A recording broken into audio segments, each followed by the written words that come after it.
Shoutout muna sa mga pogi ng Victoria. Wala bang itik? Wala bang itik? May tinesting lang. May tinesting lang kami dito mga kapwa. Ito yung baka i-entry kasi natin si Hera. Ayan siya. Ayan, stock throttle body, stock ECU. Pakita mo yung ECU to. Pasilip natin yung ECU. Nag-oras kami. Mamaya na yung oras. Ito yung ECU niya. Stock pa rin. Walang butas yan guys. Tapos syempre outdoor battery. Ito yung nagpatuling dito pre. Mas magaan yan, mas magaan. Ayan, inubad lang namin si Hera. Tas ito, shout out Boss Rowan, TRC na T-Pose. Mas manipis yan, mas magaan. TRC logo. BRD na J-Tor. Phyto coil. Ayan, Phyto. Era 1 niya.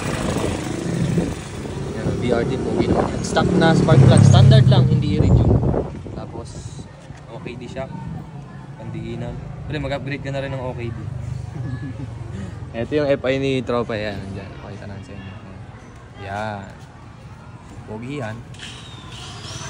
Yung KOU natin yan. Dyan nakakabit yung canister. Kinonvert nila. Yan, naka-OKD tayo. Tapos syempre, Osaki chain and sprocket. It's Alaya pipe. Row 1 yan. It's Alaya. TRC na shifter. Brakeless na yung huli. TRC na swing. Modified. Naka-atras. Strong rim, Pentagon. Direct yung Pentagon, matibay din pala yung Pentagon kahit racing. Yan. Pentagon. Chain sprocket. Osaki. TRC na shift na. Stock looks. Carbon Works by JL Carbon. Shoutout pare ko kung nanonood ka man. Pogi Ayun lang, sana natuwa kayo. Ito, pati nga ng oras. Ito yung oras namin. Si J2 sumakay dyan. 8-9. Nanginginig. Huwag ka manginig. Hindi pa yun yung final mga kapwa. Pero yung sa akin to. Alin ba yung sa akin dyan?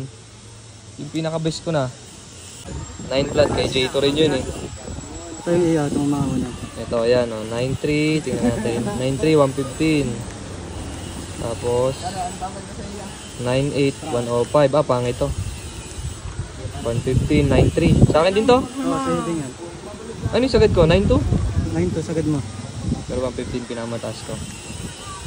Kay J2 9.1 ano? 9.1. Tsaka ito yung last na testing niya. 9 flat 116, 80 9.4. Ito pangit to. Tsaka 8.9 117. Nakanang sumilay. Shoutout kay parang J2. Yung mga tropang itik. Wala ba dyang itik? Dahil lang mga kapwa, sana natuwa kayo. Pagbubutihin pa namin. Kita-kits.